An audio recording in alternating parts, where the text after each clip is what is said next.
Let's start then.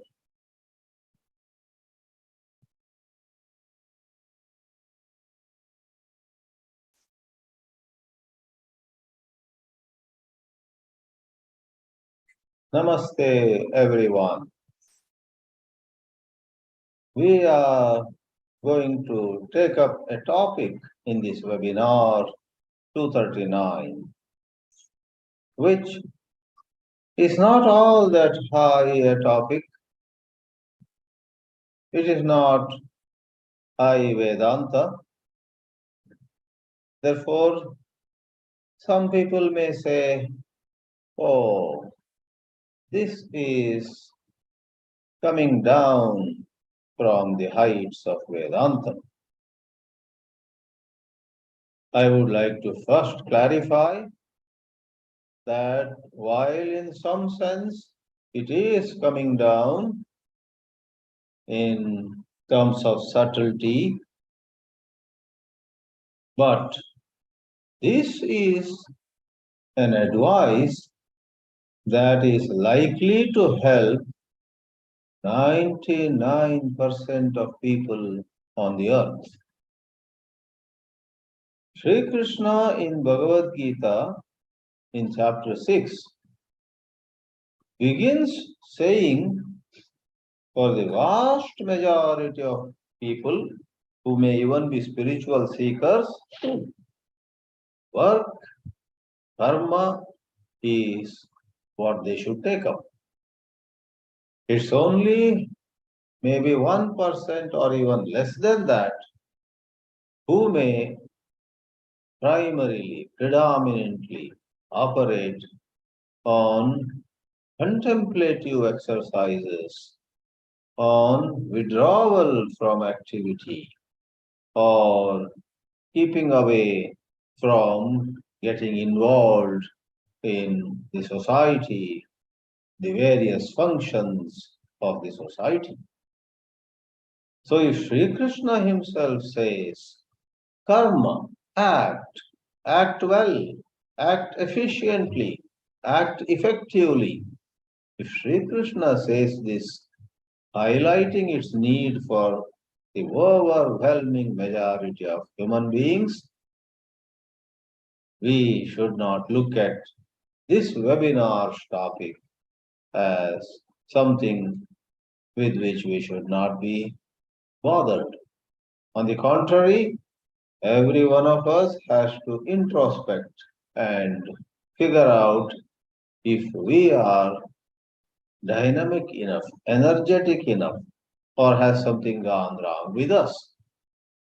So to keep moving is life, and to sit idle is death, is actually a topic of great practical importance.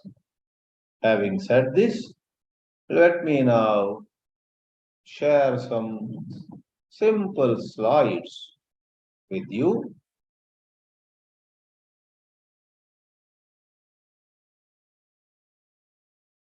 On this topic, to keep moving is life, to sit idle is death. Let's see. Yes, here we are.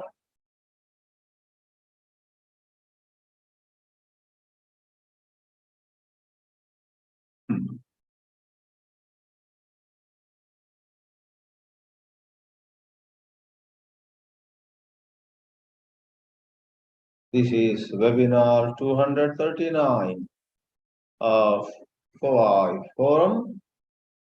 We have come quite a long way, and even when a couple of times we thought of stopping these webinars, it was certain interest shown by many of you, certain enthusiasm displayed by many participants that made us drop the idea of closing this webinar series.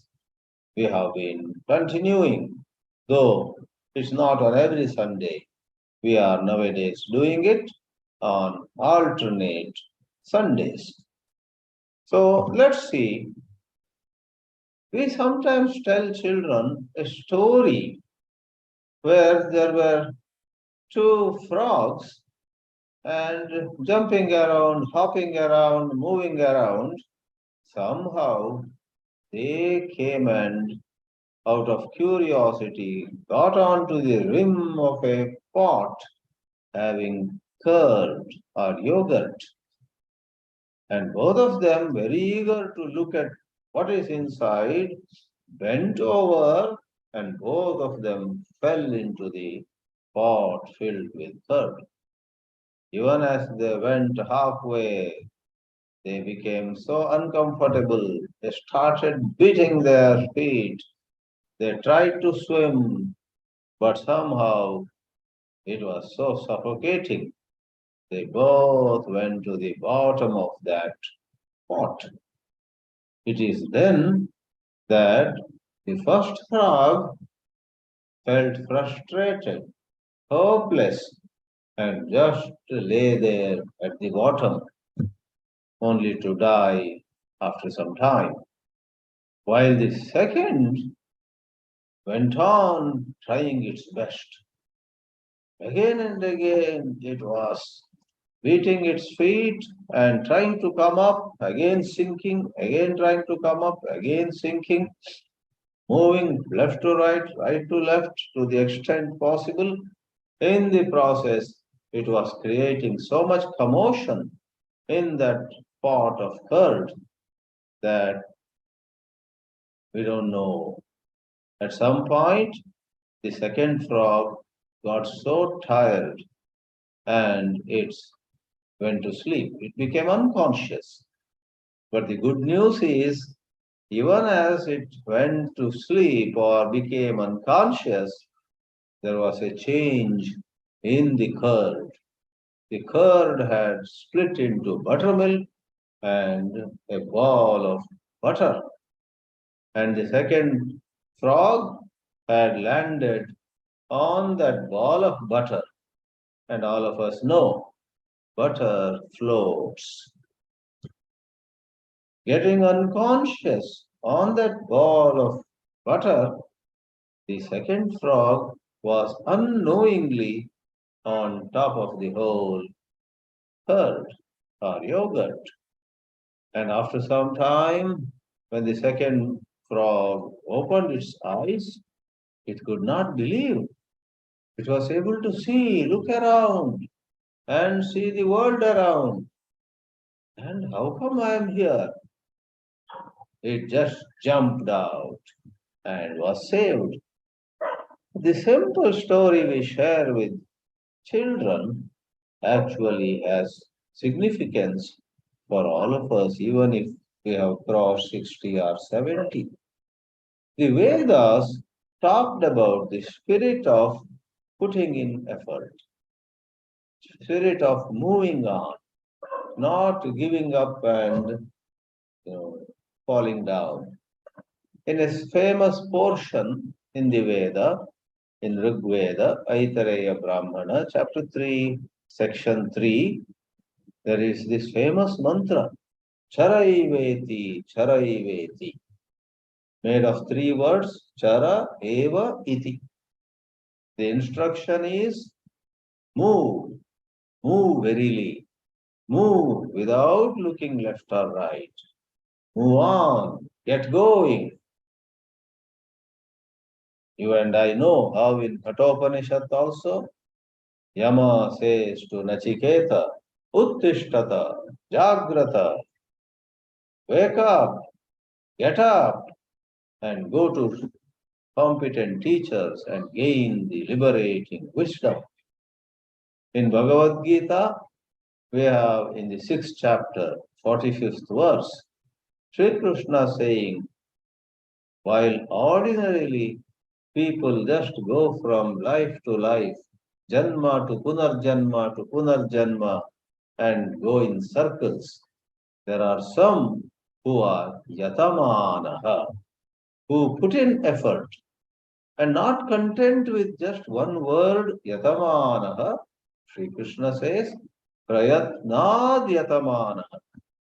In a way, it looks like a double usage of the same word, not very welcome in literary styles. But here, Lord Krishna deliberately uses two words. Yatamanaha means trying. Prayatnad yatamanaha means trying with a great amount of effort. And doesn't trying itself mean effort? It does. But by using these two expressions, prayatnad yatamanaha, Sri Krishna actually implies persistent effort with certain fortitude, sustaining one's own enthusiasm. No wonder even Bollywood, Hollywood, and everywhere there are songs highlighting the need to keep moving, put in effort. A famous popular song of the good old Hindi movies there were these lines. Chalna hi jindagi hai, rukna hai, maut teri. They must have taken it from the spiritual literature of different sources. To move is jindagi, to be alive, and to stop saying, I am gone, I am defeated, I accept defeat, to raise hands in despair itself is tantamount to death, says that particular song.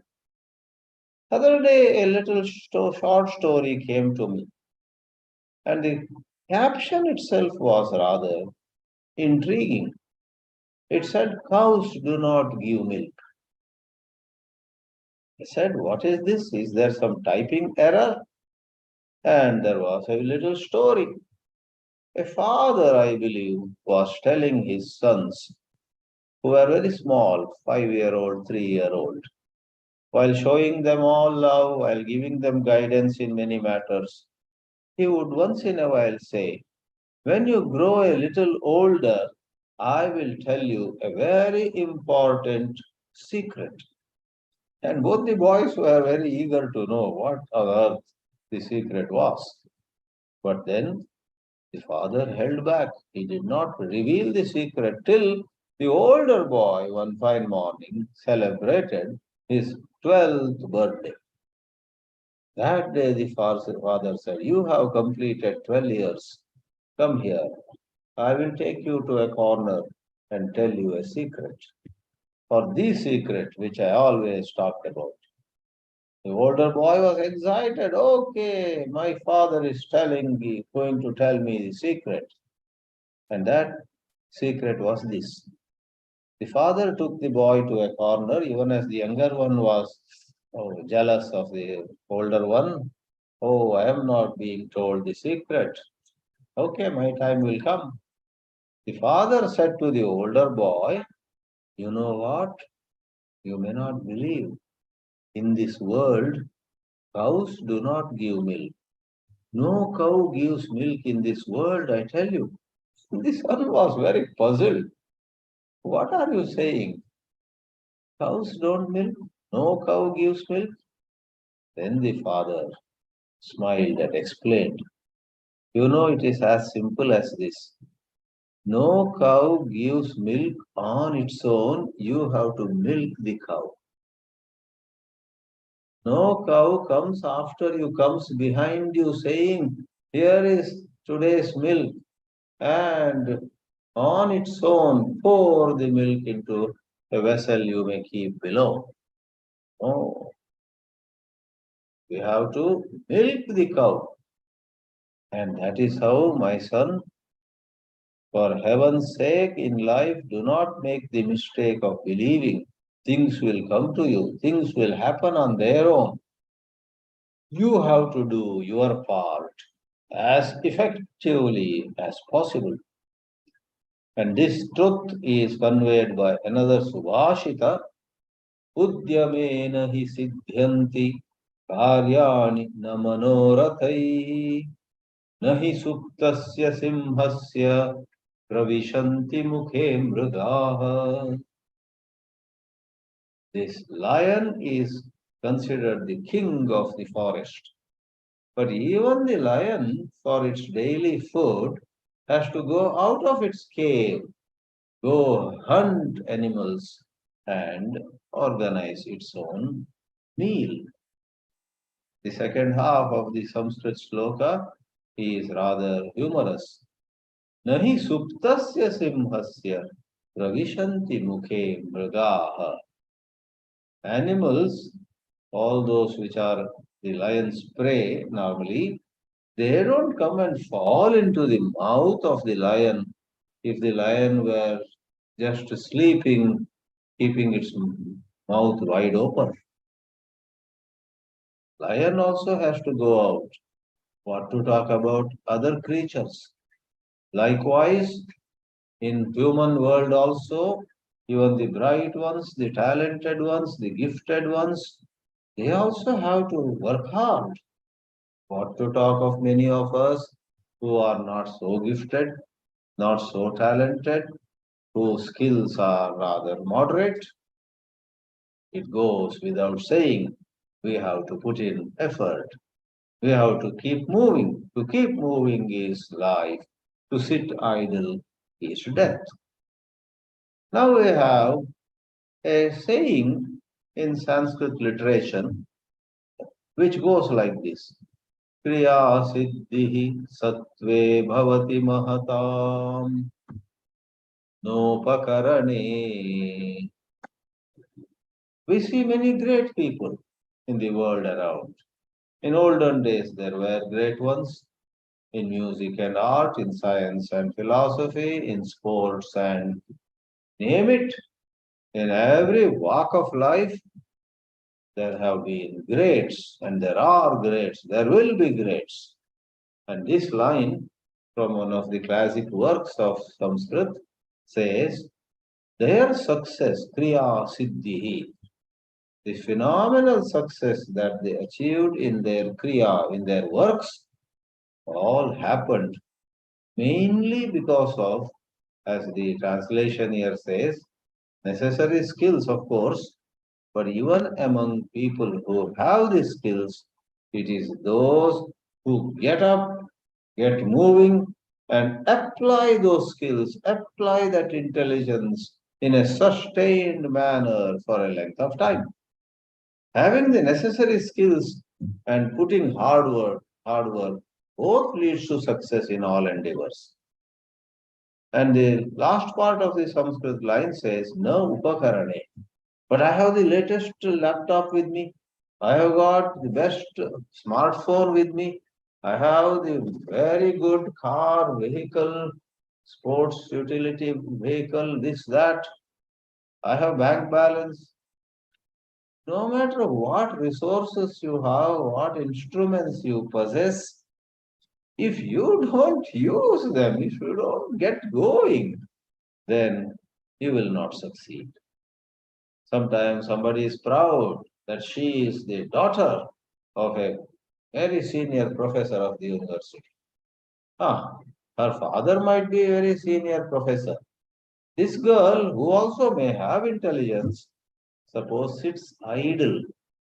Then, as years pass, the girl will go down, down, and down. Therefore, sattva here means certain inner qualities, not only skills, but in the present context, more importantly, the readiness to work, readiness to, as Swami Chinmayananji used to have a formula for success, readiness to plan out one's work and then work out one's plan. Many people in this world make a plan but don't go by the plan. They fall for temptations. They are they are pushed to the sidelines by distractions, diversions. So we must plan our work and work out our plan. It was so witty and to the point for Swamiji to say that the secret of success is plan out your work out your plan. And both these in this webinar's discussion belong to doing something. You sit back having wonderful literature, lot of books, access to instruments, access to resources, but you are sitting back and saying, I will start tomorrow, I will start next week, then you will fail. You will not come up at all. Therefore, keep moving. That is the sign of life. And if you sit idle, that is the sign of death. And in the mantras of the Vedas, there is again one other piece worth quoting. Aste bhagah asinasya ऊर्ध्वस्तिष्ठति तिष्ठतः शेते निपद्यमानस्य चरति चरतो भगः चरैवेति. Asina. If somebody is sitting on the sofa, let us say, his fortunes also will be sitting. They don't move, they don't increase, they don't grow. And urdvaha tishtataha. So someone is not sitting on a sofa, he stands up. Then it is as though his good fortunes also stand up. There is excitement then in the air and things will happen. Then again going to the other extreme, nishpadyamanasya. One again and again falls, sleeps off. One again and again, nishpada, falling down. Then bhagaha here means wealth. Bhagaha here means good fortune. Bhagaha can mean happy times. Happy times also just sleep off. They don't really come upon, they don't really happen. Therefore, the last line puts the punchline, charataha. For somebody who is moving, bhagaha api charati. Charataha charati bhagaha is the charataha bhagaha charati is the prose order. That is the main shloka, but then in the light of it, it is said, Charaiveti, Charaiveti. So let me share a few more points with you, and temporarily I will close these slides and share the points without the slides. In fact, somebody put this whole matter again in a very picturesque manner. All of us know 4 yugas. We know Kali Yuga, we know Dwapara Yuga, we know Treta Yuga, and the most ancient one, which are supposed to be, most propitious, that was Satya Yuga. Connecting this concept of 4 yugas, certain author said, you see, if you lie flat on your bed, even though sunrise took place 3 hours ago, you are still lying on the bed, then that is Kali Yuga, called Iron Age, hopeless, full of sorrow, full of conflict, full of misery, full of disorder. Then suppose you sit up on the bed and straighten up. Good. Then there is a certain improvement. From Kali Yuga, you have come to Dwapara Yuga. Now, rather than going back to the bed, you get down and you down, not on the bed, not on the cot, down on the floor, you stand up. Then you have come to Treta Yuga, where Sri Ramachandra lived. This is wonderful parallel or figurative expressions. And then the highest is when you walk. This webinar's topic is keep moving, keep walking. Many a time you and I, when maybe at our own home, maybe at some place where no one is questioning us, many a time we feel so sleepy, we feel tired, we yawn. Many times this could be because of certain chemical imbalances. This could be even because of high sugar or low sugar or blood pressure, or these days modern medicine has explanations for very many moods of human beings in the light of various secretions, various functions of glands. And they say, if you do exercise, if you walk, if you run, if you know, do some yogasana, pranayama, they say particular secretions take place. Then you will be a person who gets going. So, outwardly, they say we are all in Kali Yuga. That's okay. Inwardly, are we in Kali Yuga? And if we are, how are we to proceed? How are we to progress? Go higher to Dwapara, even higher to Treta, and even the highest, Satya Yuga. It is all by working on ourselves. Don't yield to a passing sleepiness. If you just hold on for a few minutes, even if you want, you cannot sleep. You will be very energetic, very up and active. Therefore, it is said the yugas are a good language to describe being laid back on one extreme, being up and active on the other. In the Vedas, there is another line which is much quoted also. Charan vai madhu vindati. Madhu literally means honey. Here symbolically, madhu or honey means something sweet, something everybody loves, something everybody likes. And rather than something sweet on the tongue, madhu here stands for the sweet joy of success, the sweet joy of our life being meaningful, the sweet joy of our being able to do what we promise people, the sweet joy of being freed from certain regrets or guilt or shame. Ah, all of them have left me now.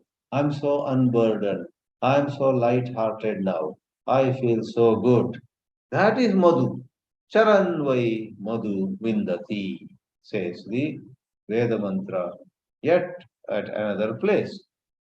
And then we have coming back to what we call Subhāshitas. The Subhāshitas are a huge collection of shlokas, verses in Sanskrit, and some of them could be from well-known texts anyhow.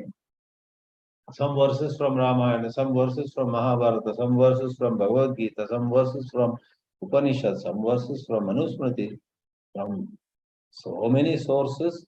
Certain verses are picked up and somebody made a collection. And in some versions, nobody even knows where from he got. So without giving importance where it came from, we see the shloka and we experience happiness. The shloka I am referring to is a very famous shloka. Alasyam hi manushyanam sharirasto maharipuhu nasti udyama samo bandhuhu kritvayam navasidati. First half, let us see. If our worst enemy has to be identified, he is no other than laziness, procrastination, postponing. What could have been done today is kept for next week or next to next week, by which time you forget also. Alasya, laziness, sloth, or being laid back is manushyanam maharipu, and it is in your body itself. All other enemies are outside. Your political enemies, your enemies who jeopardize your economy, your enemies who talk ill of you and spoil your image in the society. There are enemies outside who do a number of wicked things. But here, sharirastha, alasyam hi manushyanam sharirastho maharipuhu. And in contrast, the second half says, Na asti udyama samo bandhuhu. The best friend, the best relative, best associate is your being able to get up and do something. Udyama. Udyama is get up and do. Therefore, Sri Krishna unhesitatingly says, Karma karana muchyate. Karma is the sadhana for all of us. Of course, to do justice to the whole science of spirituality, we do say. For a small number of people, this having to do something, having to go, work, earn, spend, having to invest and take up all kinds of activities is not at all necessary for a very small number of people who have risen to a higher state of consciousness. They actually inquire, who am I? They wonder what my true nature is, what the purpose of life is. Given some leisure, they don't go to sleep. They don't waste the time in some way. Rather, they have risen to a certain state where time available, resources available are used by them for deepening their spirituality. Leave them aside. Sri Krishna calls them yoga aruda, whereas yoga arurukshus, those who wish to rise to that yoga state, for them karma karana muchyate.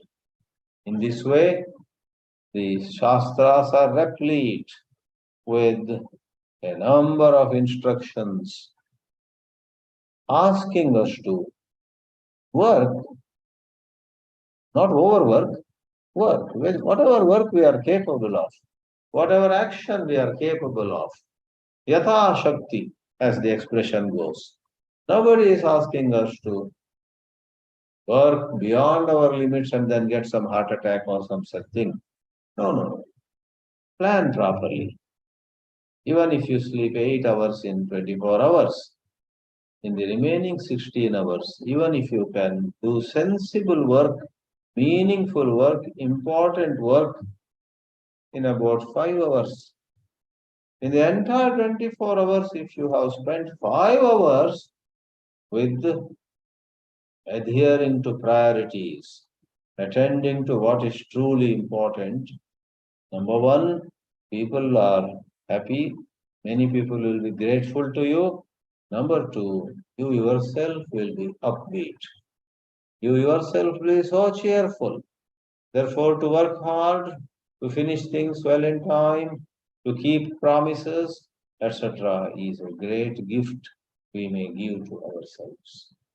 Let me pause here on this very simple topic, that is, to keep moving is life, to sit idle is death. Om Namo Bhagavate Vasudevaya.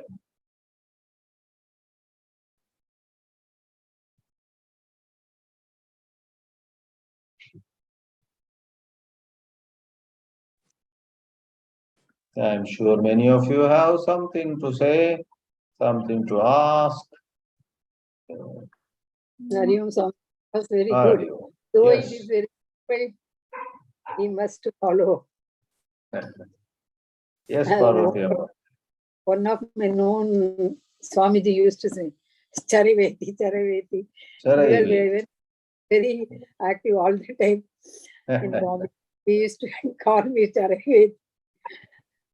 Yeah. Nice it was. Thank you, thank you. I'm glad you liked it. Yeah. This is something which small children also like, and you and I also find it a good reminder, because our spirits also sag.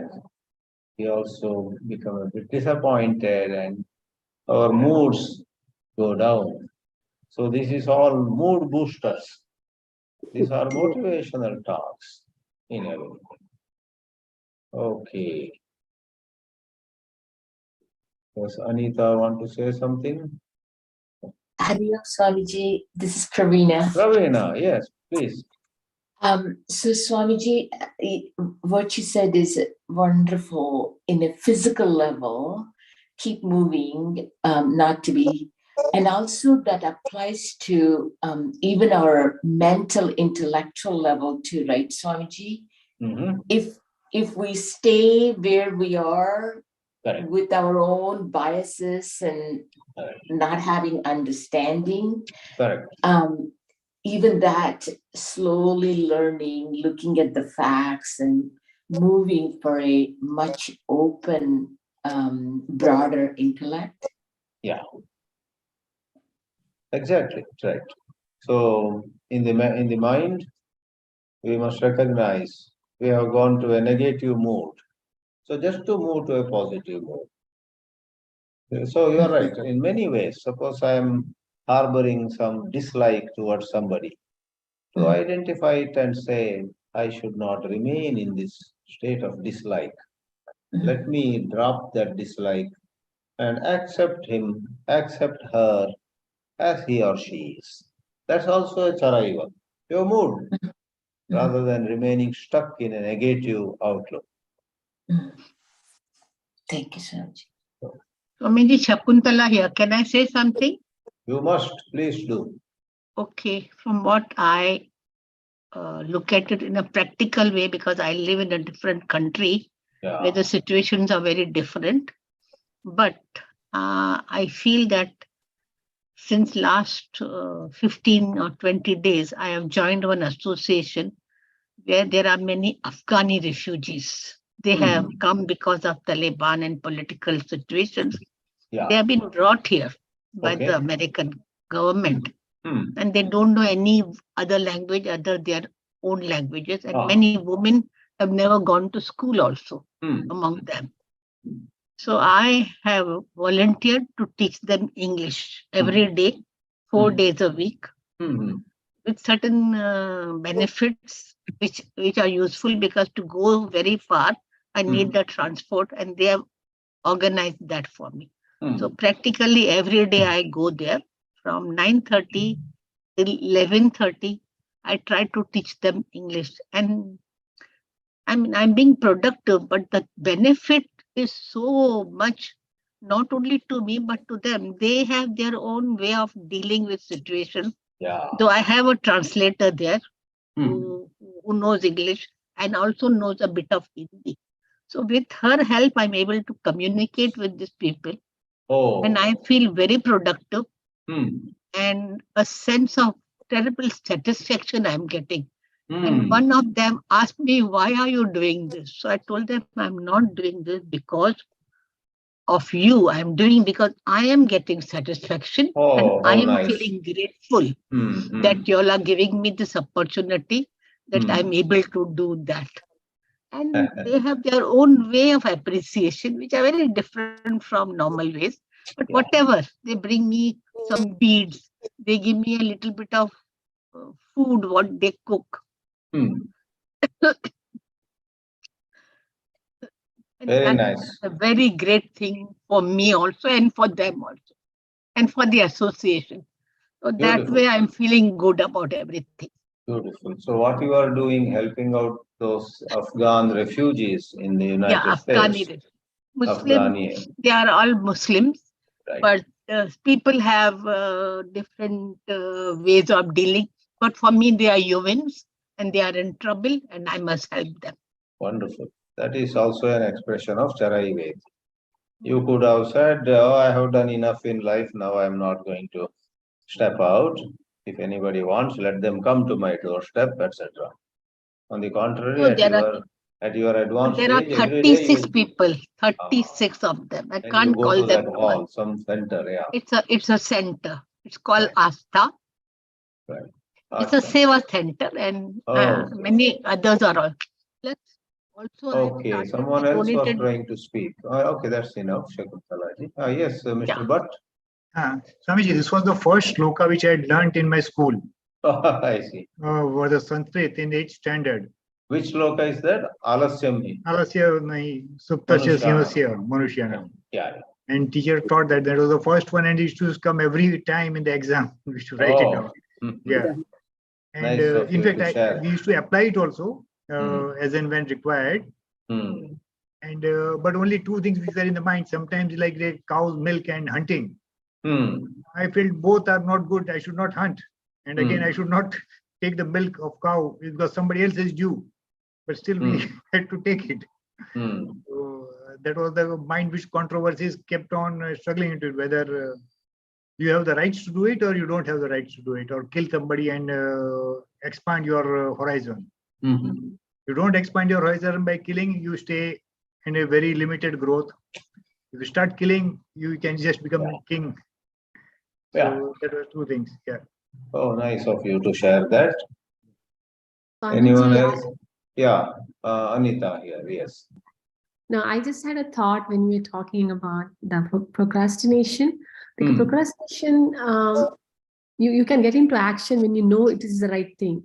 But sometimes we procrastinate because we don't know what's the right thing. There's a confusion in the mind whether this is right or that is right, because we want to do the right for everybody around us. And so I think it's sometimes it's the confusion which leads to procrastination, unable to decide. Yeah. But that's so true. So it's not that we can put the label alasya, laziness on everything.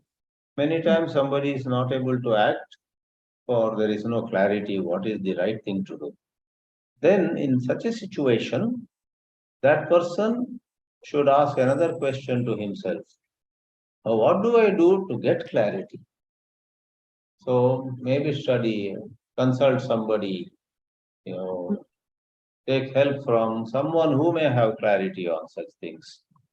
One should not remain between the four walls and just say, oh, I don't know, I am not clear. Go consult somebody, ask someone. There are things sometimes that we may do to get that clarity. Yes, Ravindra Murthy, please do ask. Pranam Swamiji, namaste. Namaste. Sorry, my camera is not working okay, so I hope you can hear me. Yeah, your voice is clear. Yes, I was when I was listening to Shakuntala ji. She made a point. I was reminded of one of the most famous statements in our Vedanta literature.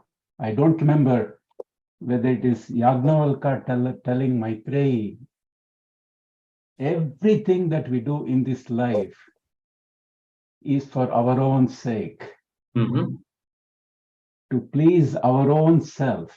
Correct. Because the self is the most dearest to all of us. Even a selfless act, the so-called selfless act, is only to please our own inner self. Yeah. So I thought I would just share with the group and how we can apply that in our own actions. I wanted some input from you. Right. So what Yajnavalkya says to Maitreyi, it's a very famous line, Atmanastu kamaya sarvam priyam bhavati. Something is dear to us, not so much because of what it gets, or what they get, what he or she gets. It is dear to us because it gives to us happiness. Therefore, our own happiness is the final deciding factor. And that statement from second chapter of Brihadaranyaka Upanishad is very famous. So your question is, I understood that question. The words you used, I forgot.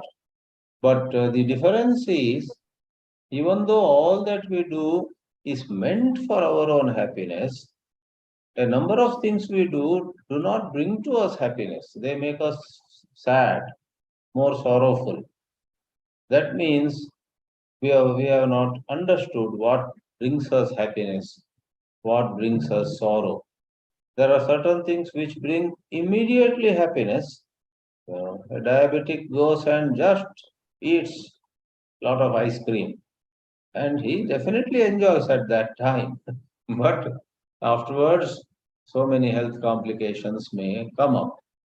Therefore, all scriptural study, all spiritual education, all association with the wise are meant for giving us a more precise idea of what really will give us lasting happiness. We do everything for happiness, but those things that we do that give to us lasting happiness, maybe after a little delay, as Gita in the 18th chapter says, what can be Visham Iva, can be like poison in the beginning, but become Amritam. They become so good like nectar later. That is Sattvika Sukha and so on. So you and I suppose learn to put up with some inconvenience, put up with some discomfort, with clear understanding that we will eventually arrive at something really worthwhile. For that worthwhile state of mind, worthwhile happiness, we sacrifice some comfort. So that is where the wise people find their way. But wise or unwise, and whatever either of them or both of them are doing, is meant for happiness of the inner self. One has got it right, another has not got it right. Thank you, Swamiji. Okay, we may take two more questions if there are.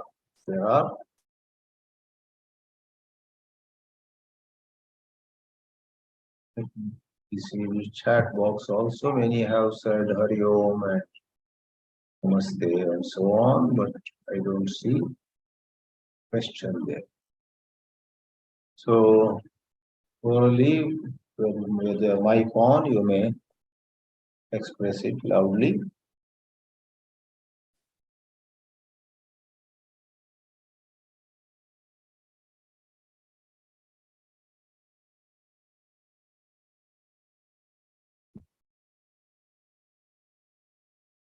All right. So let's close the webinar here, and in 2 weeks we get together again. Thank you so much, Swamiji. Thank you. Welcome, Shakuntala. Vivaji is saying something. There is a chat. Yeah, there's a question on chat box by M. Srinivas Murthy. I've just pasted it. Okay, let me see. I'm not quite okay. Maybe I should enlarge this box. One second, I'll put it here. Otherwise, it's gone to Ravindra Murthy. No, Ravindra Murthy said, "Can I ask a question?" And he did. He asked later. I think I have put it there instead of yeah. Now it is. Srinivas Murthy. Isn't moving or being active mean predominance of Rajoguna? Very good question. Everything is relative to a presumed position. So moving, even if it is Rajoguna, moving is life compared with sitting idle, presuming that it is laziness or lack of motivation or some fear, some negativity is holding one captive. So by context, compared with that kind of laziness or being held back by fear, some hesitation, or some old bad habit of procrastinating, compared with all that, moving right away today itself is considered better and is praised as life. Both life and death here are not literally used. Life means something desirable, death means highly undesirable. To sit idle is highly undesirable. So even if it is Rajoguna. Now another point is, many a time to move may not be Rajoguna. To move could be expression of Sattva. Sattva does not come in the way of our moving. So what makes even a movement sattvic is the purity of motives, the purity of intentions, and absence of dislikes and dislikes. Being objective, if we move every day, work hard, then it is not Rajasic. So movement by itself doesn't have to be Rajasic, but on many occasions, yes, movement could be Rajasic. Therefore, we often say, don't judge anything hastily, scratch the surface. Somebody moving could be Rajasic, somebody sitting quietly could be Sattvic. Especially the sitting quietly could be Tamasic or Sattvic. It needs special eyes to distinguish. Tamas and Sattva sometimes look alike, but that's where we use the expression scratch the surface. So see it a bit more deeply, you will find what we mistook as tamas could be sattva. So Rajoguna also could be mistaken. Sometimes many of us are so attached to a certain way of behavior. If somebody else is behaving a different way, we say, this fellow is creating noise. So in a temple we go, we may want to meditate, and then we find somebody moving around. Hastily we may think, even in a temple, this fellow cannot keep quiet. But later we may realize that he was actually offering some service, organizing some prasad for all the 50 people who had gathered. Prasad had not come, and he was moving around to ensure that the prasad, which would make all those 50 people happy later. So there was nothing selfish or there was nothing restless about him. He was concerned that so many people have come for the Arati and Mangalarti here. And if they are told at the end of the Mangalarti that sorry, today Prasad did not come at all, we have nothing to offer. Imagine, have Manasa Prasad today, they will be so angry. So this man was running around phoning somebody on his cell phone, and we might first misunderstand him that this fellow is a Rajasic fellow. Even inside a temple, he cannot put the mobile aside. But it could be other way around. And sometimes, so those who sit also. Therefore, ultimately, tamas, rajas, and sattva are to be determined by the state of mind, the purity or otherwise of the mind. There's another question also, Swami. Oh, in the chat box. Yes. So Srinivas Rao says, selfishness and selflessness will be same ultimately, one worldly and other spiritually. Yeah, I got your point. Going by Yajnavalkya's statement, the selfish people also and the selfless people also are looking for something which gives them happiness. But what the selfless people have chosen so that they become happy is, as I used the expression earlier, is something that gives them happiness for an extended period of time.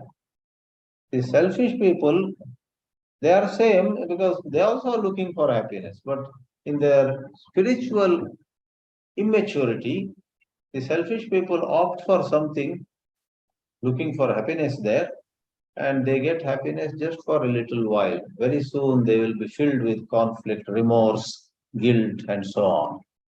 So otherwise the motive is the same. Yes, Andy showed up somewhere. Andy wants to key in a question.